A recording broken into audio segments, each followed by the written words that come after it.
messieurs, bonsoir, merci de votre fidélité. Voici le sommaire de cette édition. Un nouveau modèle de financement dans le secteur sanitaire, c'est une nouvelle option faite par la Banque mondiale dans sa coopération avec le Bénin. Ce projet a été lancé ce vendredi à Cotonou et va durer 2 ans. Intégrer la biodiversité pour le maintien des populations et leurs moyens de subsistance, c'est bien le souci majeur des experts à l'occasion de la 16e édition de la Journée mondiale de la biodiversité au Bénin. L'ambassade de France au Bénin s'est invitée au débat en ouvrant ses portes au public. Et puis, l'Union européenne donne un coup de pouce à la justice béninoise. Elle vient de faire don de matériel pédagogique et de sensibilisation au ministère de la Justice.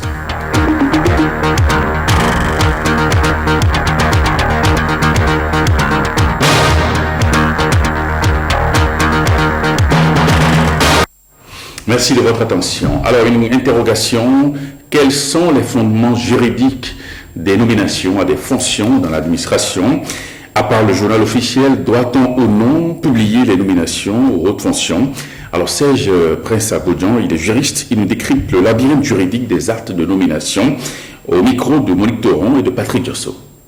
Nous avons les lois qui relèvent du pouvoir des députés. Nous avons les ordonnances qui relèvent du président de la République qui sort de ses compétences de pouvoir réglementaire, de pouvoir exécutif pour aller prendre des actes que le législateur devrait prendre. Après cela, vous avez les décrets. Le président de la République et le chef de gouvernement dans les autres pays, c'est le Premier ministre, qui ont compétence à prendre des décrets. Et vous avez enfin les arrêtés qui sont pris par les ministres, les préfets et les maires. Il faut faire une nuance entre 2 types de décrets.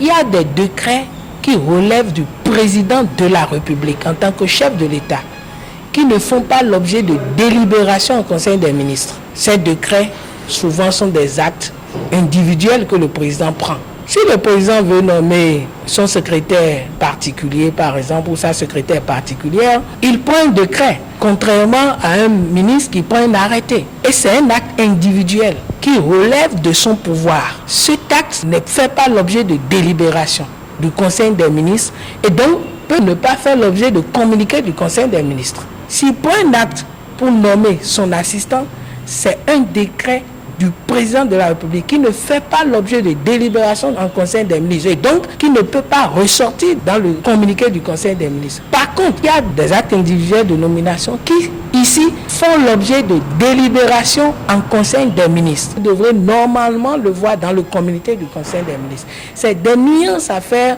pour ne pas voir que les actes que le président fait sont d'office des actes que nous retrouverons dans le Conseil des ministres. Et pour mieux cerner la question, il faut lire l'article 56 de la Constitution qui a bien dit les actes de nomination que le président peut prendre et les actes de nomination qui font l'objet obligatoirement du Conseil des ministres, donc que nous pouvons avoir dans le communiqué du Conseil des ministres.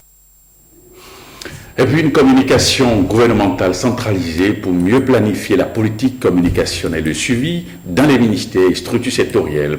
C'est bien la décision prise par le gouvernement lors du dernier Conseil des ministres. Awa Sherif et Ramatou Lavani ont interrogé Gérard Guédégué, spécialiste en communication. La communication publique ou la communication gouvernementale, c'est beaucoup plus la communication des institutions, comme le gouvernement, les autres structures gouvernementales, et aussi la communication des établissements publics assurant une mission de service public, comme par exemple les hôpitaux, les écoles. Alors une communication gouvernementale qui se veut un peu centralisée, je trouve que c'est une bonne idée. Parce que, comme vous le savez, la communication est l'élément moteur qu'utilise un gouvernement pour communiquer ses choix et ses actions au public et aussi certainement utiliser d'autres canaux pour en recevoir les feedbacks. Donc l'idée pour moi au préalable est bonne, mais je pense que la deuxième partie qui me gêne dans cette annonce, c'est le fait que il semblerait, je ne connais pas encore le contenu, que les entités au niveau des structures décentralisées ne devraient plus exister. Et je pense que, parce que en écoutant un peu le ministre d'État, secrétaire général de la présidence, il disait que les postes, je crois, certainement des chargés de communication des ministères ne devraient plus exister. Et pour moi, je trouve que pour l'efficacité de l'action, il faut encore mener des réflexions plus profondes. Parce que lorsque nous sommes, par exemple, je prends juste le cas des institutions étatiques assurant les missions de service public comme l'hôpital. Lorsqu'un hôpital veut faire de la communication, par exemple, lorsqu'il y a une crise d'épidémie ou quelque chose, vous savez que c'est une communication de crise qui s'impose. Il doit y avoir une équipe pour assurer, la riposte communicationnelle à temps pour qu'on puisse circonscrire un peu les dégâts. Donc, une bonne politique communicationnelle est une excellente idée pour beaucoup plus la planification de l'action gouvernementale et aussi le suivi de la mise en œuvre. Mais on ne saurait enlever les entités décentralisées. Les chargés de communication que nous avions dans nos ministères ont certainement, je peux dire, manqué de formation. Parce qu'on a toujours pensé dans notre pays que la fonction de chargé de communication était simplement liée à la communication média. Et cela, certainement du fait que ceux qui assuraient ces fonctions n'étaient pas aussi des professionnels de la communication institutionnelle. Donc je pense que c'est ça qui a créé un peu tout ce qu'il y a eu comme situation qui fait aujourd'hui que le gouvernement pense qu'il faut une communication gouvernementale. Le partenariat entre le Bénin et l'Union européenne s'intensifie dans le domaine de la justice. Une réception de matériel pédagogique et de sensibilisation a eu lieu ce vendredi même.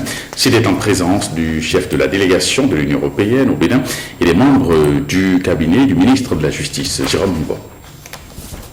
Ces matériels remis par l'Union européenne sont constitués d'une part d'instruments informatiques et d'autre part d'outils de sensibilisation. Ils entrent en ligne de compte du projet d'appui à la justice, PAGE. Il s'agit en ce jour de constater l'ensemble des résultats de l'acquisition effective au titre du premier trimestre de l'année 2016 de 7000 exemplaires de la bande dessinée.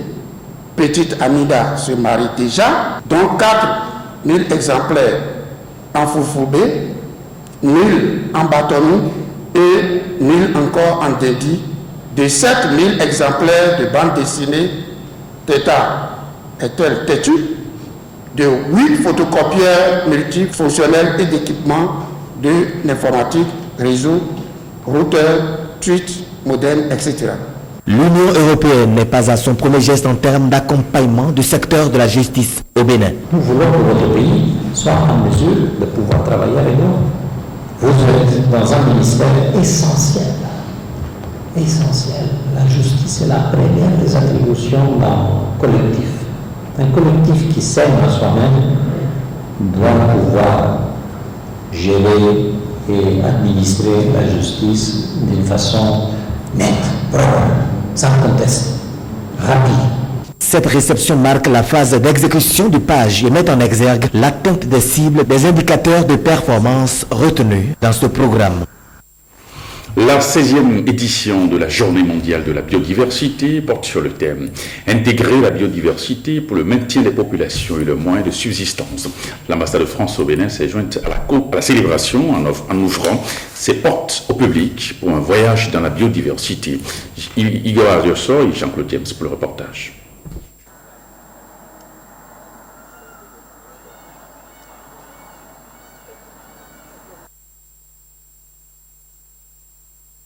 De la biodiversité béninoise. Il s'agit de montrer que dans un endroit comme ça, il y a des ressources de biodiversité, qu'il s'agisse des plantes, des arbres, mais également des insectes et des oiseaux. Et puis surtout, c'est de soutenir l'idée que la biodiversité est une richesse qu'il faut préserver et que préserver la biodiversité, c'est pas se priver de ressources économiques, c'est au contraire préserver l'avenir. La ministre de l'Enseignement supérieur et de la Recherche scientifique, ainsi que celui du cadre de vie et du développement durable, ont suivi avec intérêt les explications. Ici, la jacinthe d'eau est transformée en fibre pour absorber les hydrocarbures et les huiles polluantes. L'innovation, c'est que nous, on récupère après auprès des pétroliers à qui on vend cette fibre-là. On récupère la fibre imbibée d'hydrocarbures et on la transforme en biocombustible que nous proposons après aux cimentiers pour qu'ils l'utilisent dans leur four. Dans l'univers des reptiles, le rôle du serpent est reprécisé. Vous tuez un serpent, c'est que vous demandez aux rongeurs de bien se développer. Parce que le régime alimentaire, d'accord, du serpent, ce sont les rongeurs. Si nous on tue tous les serpents, c'est qu'on commence par perdre nos provisions, puisque les rongeurs vont se proliférer correctement. Quand nous les menaçons, ils vont nous embêter. La biodiversité, ce sont aussi les énergies renouvelables. C'est une énergie qui en plus est rendue accessible par des partenariats qu'on appelle public-privé, c'est-à-dire qu'aujourd'hui les entreprises comme l'entreprise Suna Design préfinancent donc les appareils, les installent chez vous et vous les remboursez au fur et à mesure. Donc Pelec, 250 francs CFA par jour, donc une facture de 7000 francs CFA par mois pour avoir une alimentation électrique en plus de l'éclairage public. L'importance de la biodiversité est clairement définie. Le défi pour l'homme est de satisfaire ses besoins sans la dégrader. Et puis en marge de cette exposition de l'ambassade de France, le directeur général des forêts et des ressources naturelles est revenu sur le concept biodiversité. Il insiste sur sa préservation. Il est au micro de Jean-Claude James. Biodiversité, la diversité de tout ce qui vit à l'intérieur de l'espèce comme à l'extérieur de l'espèce. Et cette journée est une journée dédiée pour attirer l'attention du monde entier et particulièrement de nous-mêmes, de ce que cette diversité biologique est pour nous accompagner dans notre vie. Et lorsque cette diversité biologique disparaît, nous-mêmes, nous disparaissons dans notre diversité. Vous savez que même l'espèce humaine que nous sommes est dans une grande diversité. Il y a des jaunes, il y a des noirs comme nous, il y a des élancés, il y a des courts, il y a des trapus. Et tout ça là aussi s'appelle la biodiversité. Ici était forêt classée jusqu'à la présidence. Mais l'installation humaine a fait que cette forêt classée a reculé pour se retrouver confinée maintenant dans la région de Sémé. Ce que vous voyez aujourd'hui dans la région de Sémé, c'est ce qui devrait exister ici aussi dans l'ancien temps. Diversité parce que vous en avez de vivants, comme vous en avez même de non-vivants, d'abiotiques j'allais dire. Et le soir quand vous restez ici vers 19h, vous voyez la masse de chauves-souris qui s'échappe. Et vous connaissez le rôle des chauves-souris dans la dissémination de ce qui pourrait permettre de multiplier la biodiversité ailleurs. Nous préservons les ressources naturelles, mais nous savons que les ressources naturelles se dégradent par les actions notamment anthropiques. Les ressources naturelles reculent parce que nous en avons besoin et que nous en abusons. Or, nous ne pouvons pas demander aux gens de ne pas en prélever si on ne leur trouve pas des alternatives. Ça cadre avec la priorité du Bénin aujourd'hui, que nous devons concilier la conservation avec la satisfaction des populations qui ont besoin de vivre en relation naturellement avec les ressources naturelles. La Banque mondiale vient en appui au gouvernement pour l'intensification de lutte contre les maladies prioritaires. C'est à travers le nouveau mode de subvention intitulé Nouveau modèle de financement, NMF. Alors le projet c'est un projet en fait qui a été lancé ce vendredi à Cotonou en présence des acteurs de la chaîne sanitaire. Un projet qui a une durée de vie de 20 ans. Bruno Potepo est le suivateur.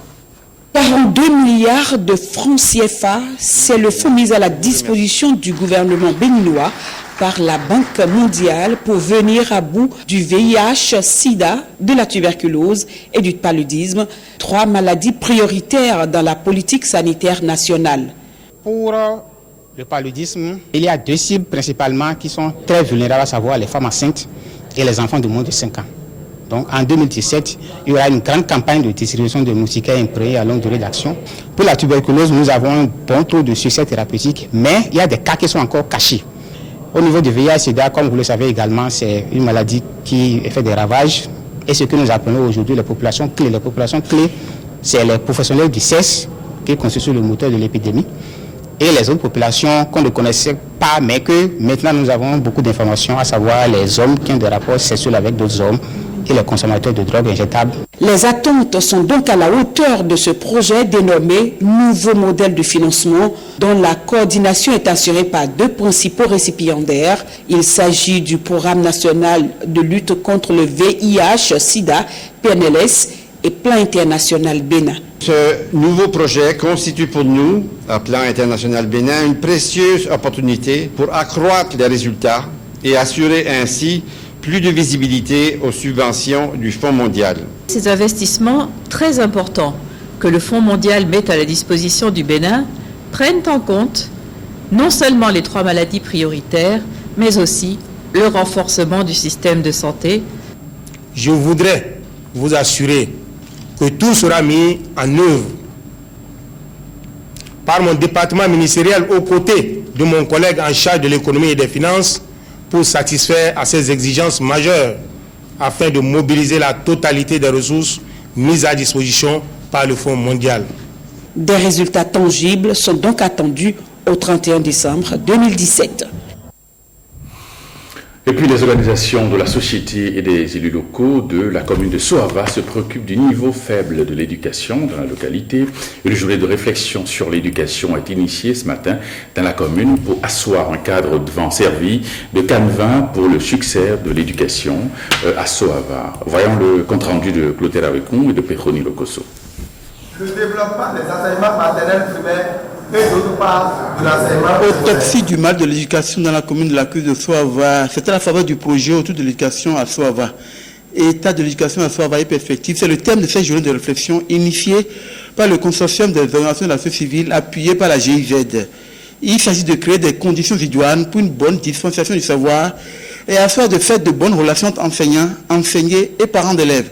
Les questions de moyens financiers, de moyens humains et d'infrastructures occupent une place de choix de cet échange pour un réel envol de développement dans la commune de Soava.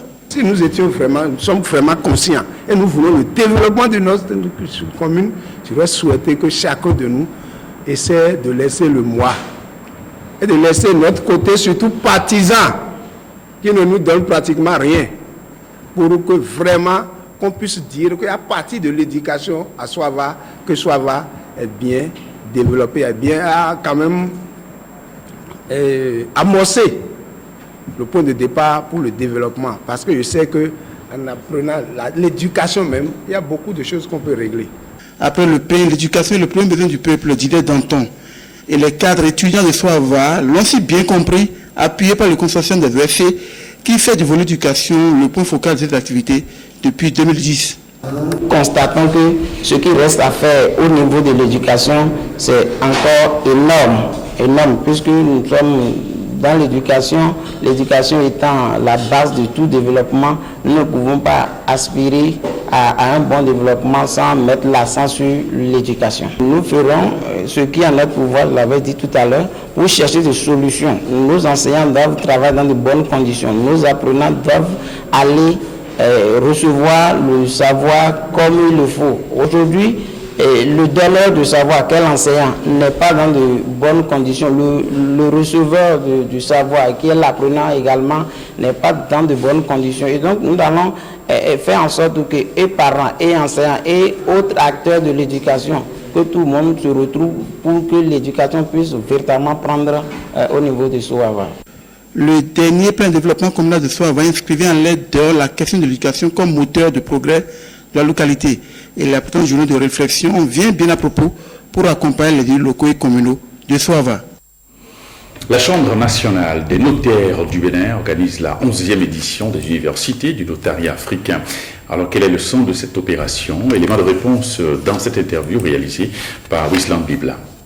Au cours de ces 3 jours, nous allons aborder successivement des thèmes qui ont été mis en débat. Et le premier thème, c'est la copropriété verticale, solutions africaines. Le second thème, le notaire, architecte des entreprises. Et le troisième thème, le management notarial, objectif 2020. On a choisi ces 3 thèmes parce que c'est des thèmes qui sont d'intérêt pour nous en ce moment. La copropriété verticale, ce thème a été choisi justement parce que avec le boom économique et la concentration urbaine que nous avons en ce moment, il y a lieu de quitter l'occupation horizontale des terres pour viser d'ici à dans quelques années l'occupation verticale.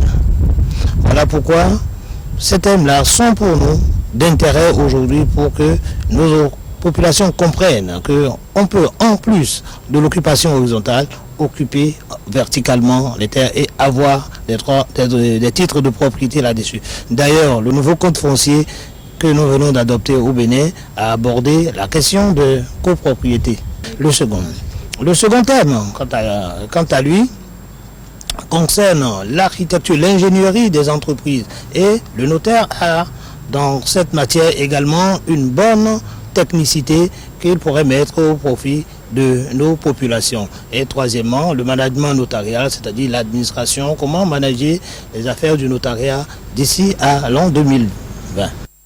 Fin de la 5e édition des rencontres littéraires et culturelles dans les lycées et collèges du Bénin, Relique 2016. L'événement a démarré le 22 avril dernier et a favorisé des échanges entre des écrivains béninois et des élèves de quelques établissements secondaires du Bénin.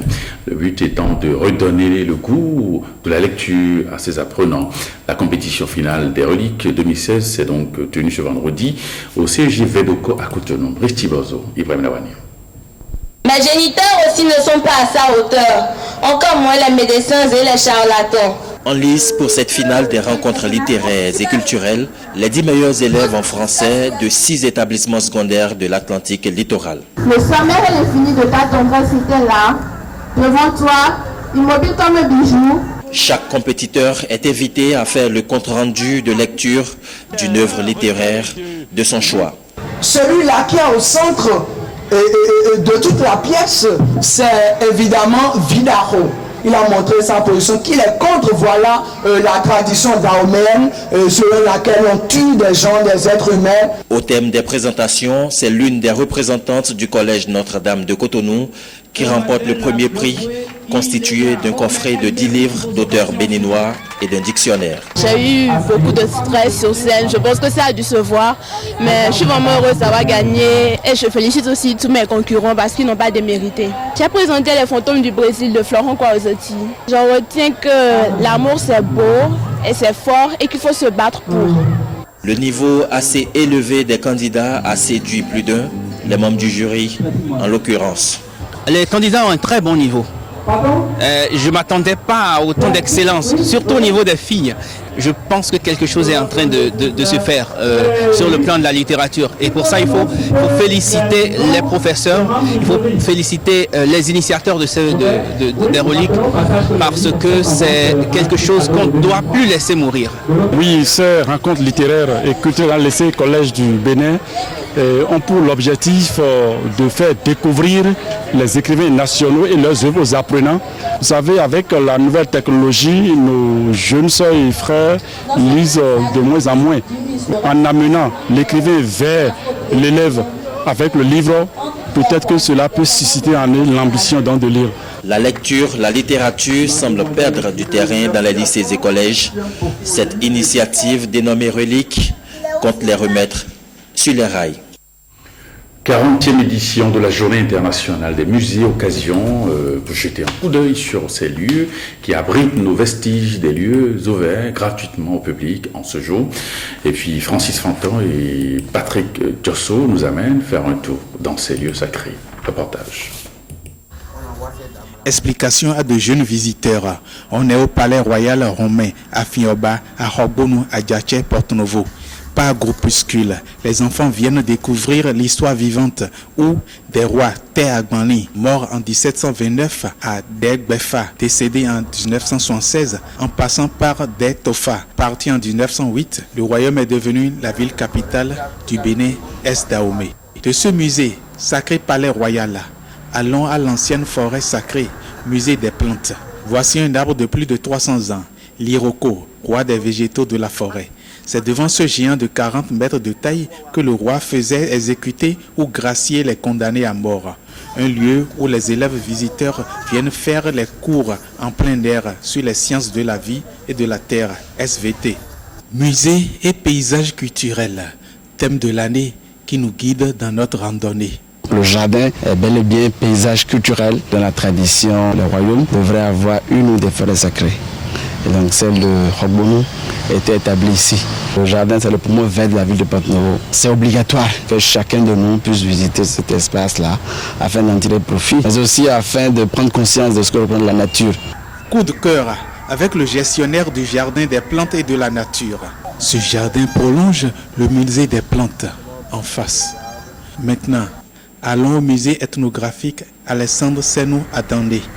Voilà une carte ethnique du Bénin qui nous fait entrer dans la sphère culturelle et cultuelle de l'Est Dahomey. Mais coup de gueule avec un visiteur artiste plasticien qui compare avec d'autres pays visités. La communication au musée aujourd'hui, ça se fait sur écran ou par casque. Mais nous, on est encore à la bouche, il faut que les gens répètent en longueur de journée. S'il y a 1000 visiteurs, il faut que la personne répète ça 1000 fois. Il sera épuisé. Mais j'ai vu des objets de mon pays au musée Quai Branly, mais ça n'existe même pas chez nous et ça fait la richesse de la France. Même si comparaison n'est pas raison, ce qui est sûr, Porto-Novo, capitale politique, a au moins quelques musées. À quand le musée de Cotonou, capitale économique? Peut-être la fin prochaine de captivité pour les lycéennes de Chibok. Eh bien, une deuxième rescapée des lycéennes de Chibok a été retrouvée aujourd'hui. L'annonce a été faite par le porte-parole de l'armée nigériane. Pendant ce temps, le Sri Lanka est sous les eaux en raison de fortes pluies enregistrées depuis près d'une semaine. Voici l'actualité internationale en télégramme présentée par Samuel Adimi. L'armée nigériane annonce avoir retrouvé une deuxième rescapée parmi les 219 lycéennes de Chibok kidnappées par Boko Haram. Son nom, Serah Luka. Elle est au numéro 157 de la liste des filles enlevées, selon les témoignages du porte-parole de l'armée. Cette deuxième otage de Chibok se trouvait parmi 97 femmes et enfants libérés jeudi lors d'une opération conjointe de l'armée et des miliciens aux alentours de Damboa, dans l'est de Borno. Quelques heures plus tôt, Amina Ali, la première rescapée de Chibok, découverte mardi par des milices locales et par l'armée, est arrivée à Abuja par avion depuis Maïdougouri. Au thème de la rencontre qu'elle a eue avec le chef de l'État, M. Buhari a assuré que le gouvernement ferait tout ce qu'il peut pour sauver d'autres jeunes filles de Chibok. Vendredi, plusieurs responsables associatifs ont émis des doutes sur l'identité de la jeune fille présentée jeudi par l'armée comme une seconde rescapée des lycéennes de Chibok. De son côté, l'ONG internationale Human Rights Watch dénonce une récupération politique de l'événement.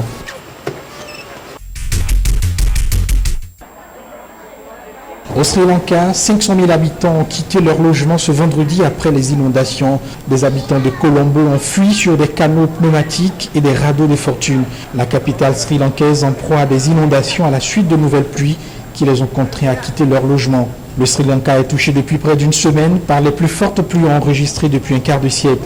Elles ont déclenché localement d'énormes glissements de terrain, ensevelissant les victimes, parfois sous 15 mètres de boue. Plus d'une soixantaine de personnes ont trouvé la mort dans cette catastrophe et des dizaines d'autres sont portées disparues dans 2 villages situés à une centaine de kilomètres de la capitale. Le président Maithripala Sirisena a exhorté la population à accueillir les sinistrés et à proposer argent et nourriture pour soutenir les plus démunis. Selon le centre de gestion des catastrophes, 21 des 25 districts du pays ont été touchés, tandis que 300 000 personnes ont dû se réfugier dans des centres d'hébergement d'urgence et 200 000 chez des proches. Eh bien, ce journal va se refermer. Avant de nous séparer, quelques informations sur le programme de ce soir. Eh bien, le programme prévoit à 21h le documentaire Visa étudiant et à partir de 22h, les feuilletons, les choix de l'amour et la haine du Sud. Et puis le journal du soir, c'est à 23h30 avec Amandine Aniabosso. Retrouvez cette édition sur notre site www.ortb.bj. Merci et bonne soirée chez vous et à demain.